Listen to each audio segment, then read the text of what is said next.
सावित्रीबाई फुले जी, फातिमा शेख जी, नारायण गुरु जी, साहूजी महाराज, Shivaji Maharaj, doctor Baba Saheb Ambedkar ji, मानवर कांसीराम साहब सहित समाज के सभी महापुरुषों के चरणों में कोटि कोटि नमन करते हुए सबसे पहले तो मैं आप सबको आज 26 जनवरी के दिन गणतंत्र दिवस की शुभकामनाएं देता हूं। लेकिन साथ ही साथ इस गणतंत्र दिवस पर जो चिंता समस्त देशवासियों को सता रही है उसके बारे में जरूर मैं आपको बताना चाहूंगा। 26 नवंबर 1948 को डॉक्टर बाबा साहेब अम्बेडकर जी ने संविधान सभा के सामने जब भाषण दिया तो उन्होंने दो चिंताएं जाहिर की थी। वो दो चिंताएं क्या थी? उनमें एक चिंता तो यह थी, उन्होंने संविधान सभा के सामने उन्होंने कहा था जिस दिन भारत के लोग धर्म को देश से ऊपर मान लेंगे उस दिन भारत की आजादी खतरे में पड़ जाएगी। और दूसरी चिंता उन्होंने यह जाहिर की थी कि जिस दिन भारत के लोग किसी नेता के प्रति इतने अंधभक्त हो जाएंगे कि उस दिन देश से ऊपर उन्हें वो नेता लगने लगे, उस दिन देश के लोग अपनी आजादी खो देंगे। तो डॉक्टर बाबा साहेब अम्बेडकर जी की वो दोनों चिंताएं आज सच साबित हुई। जब मैं सुबह घर से निकला मैंने कहा आज गणतंत्र दिवस है, बाबा साहेब की प्रतिमा का अनावरण है सीमापुरी में। एक अच्छा अवसर है कि आज ही के दिन डॉक्टर बाबा साहेब अम्बेडकर जी का बना हुआ संविधान, जिसने तमाम जाति धर्म के लोगों को सबको संविधान की नजर से समान कर दिया, इतना अच्छा अवसर है, आज उनकी मूर्ति का अनावरण है। लेकिन मुझे आपके साथ ये शेयर करते हुए थोड़ा दुख भी हो रहा है कि घर से लेकर यहां तक आने के बीच पहले हर साल जब हम निकलते थे गणतंत्र दिवस मनाने के लिए तो देश में चारों तरफ तिरंगा नजर आता था। आज देश के अंदर तिरंगा नजर नहीं आ रहा है। ऐसा लगता है जैसे देश के तिरंगे को सरकार के अंदर बैठे हुए लोगों ने ही साइड में कर दिया और एक सफेद कलर का झंडा चारों तरफ नजर आ रहा है। मैं पूछना चाहता हूं देश के लोगों से, क्या देश के झंडे से बड़ा कोई झंडा हो सकता है? क्या देश की आजादी से बढ़कर कोई दूसरी चीज हो सकती है? अपने महापुरुषों ने, हमारे देश के स्वतंत्रता सेनानियों ने जब देश की आजादी की लड़ाई को लड़ा तो उन्होंने कभी यह नहीं सोचा था कि एक दिन ऐसा आएगा कि हमारा देश आजाद तो होगा लेकिन देश के चंद अमीर लोग इतने अमीर हो जाएंगे कि देश का 90% पैसा चंद अमीरों के घर में चला जाएगा। देश की 90% भूमि 10% लोगों के कब्जे में चली जाएगी। देश में लोग अपनी स्वतंत्रता खो चुके होंगे। पढ़ाई इतनी महंगी हो चुकी होगी कि लोगों से पढ़ाई छीन जाएगी। सरकारी संस्थान प्राइवेटाइज हो जाएंगे, लोगों की नौकरियां खत्म हो जाएंगी, देश में ठेकेदारी प्रथा आ जाएगी, गरीबी बढ़ती चली जाएगी, कुपोषण बढ़ता चला जाएगा, महंगाई बढ़ती चली जाएगी और चंद अमीर लोग पूरे देश को लूट के खा जाएंगे।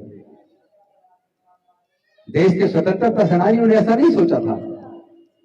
लेकिन आज बड़े दुख के साथ मैं आपको शेयर कर रहा हूं कि देश की आजादी खतरे में होने का दूसरा कारण देश का ईवीएम है। ईवीएम के द्वारा चुनाव होता है। टेक्निकल एक्सपर्ट कमेटी जो ईवीएम का सॉफ्टवेयर डिजाइन करती है, बनाती है, सॉफ्टवेयर बनाती है, इस बात की पूरी संभावना है कि सॉफ्टवेयर में वो ऐसी चीजें डाल देते हैं, क्योंकि ईवीएम मशीन के अंदर टाइमर है, टाइम और डेट सेट करने का सिस्टम है, उसमें क्लॉक लगा हुआ है। अगर वो क्लॉक ना हो तो ईवीएम मशीन में गड़बड़ी संभव नहीं है। लेकिन चूंकि उसके अंदर क्लॉक लगा हुआ है, डेट और टाइम फिक्स की जा सकती है। अगर वो टेक्निकल एक्सपर्ट कमेटी बेईमान हो जाए, उसको खरीद लिया जाए या उसको डरा दिया जाए, उसको प्रभावित कर दिया जाए, तो वो इस तरह का सॉफ्टवेयर डेवलप कर सकते हैं और वो कर चुके हैं। जिस तरह की सूचनाएं एक्सपर्ट लोगों ने हमें बताई हैं कि रात को कितने बजे के बाद वोट किस पार्टी को ज्यादा स्वेप हो जाएंगी, अगर ये सॉफ्टवेयर में डाल दिया तो कोई इस चोरी को पकड़ नहीं सकता, क्योंकि जब वो मॉक पोल होता है, मॉक पोल में जितना वोट जिसको डालेंगे वही दिखाई देगा, क्योंकि वो टाइमर सेट है। जब चुनाव शुरू होगा उसके बाद कितने बजे से कितने बजे के बीच आपका वोट स्वैप होगा, अगर ये टाइमर के साथ फिक्स कर दिया तो जब तक वो टाइम नहीं हो तो उससे पहले सब कुछ ठीक रहेगा। इसलिए चोरी को पकड़ना और मुश्किल हो गया है, इसीलिए देश का प्रजातंत्र खतरे में है। इसीलिए सत्ताधारी पार्टी इतने कॉन्फिडेंस के साथ कहती है, पिछली बार उन्होंने कहा आपकी बार 300 पार, और अब वही लोग कह रहे हैं इस बार 400 पार। इतना कॉन्फिडेंस उनमें आता कहां से है?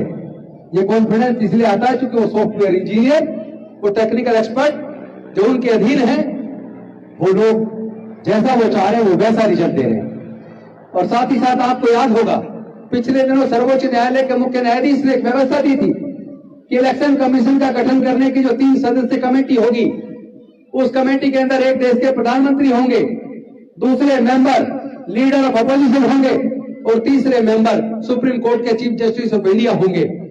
लेकिन देश के प्रधानमंत्री जी ने और केंद्र की सरकार ने मिलकर उस व्यवस्था को बदल दिया, संसद में एक नया कानून लाकर, और आज उन 3 सदस्य कमेटी में एक देश के प्रधानमंत्री के साथ एक देश के कानून मंत्री होंगे, यानी 2 प्रतिनिधि केंद्र सरकार के होंगे और 1 प्रतिनिधि विपक्ष के नेता होंगे।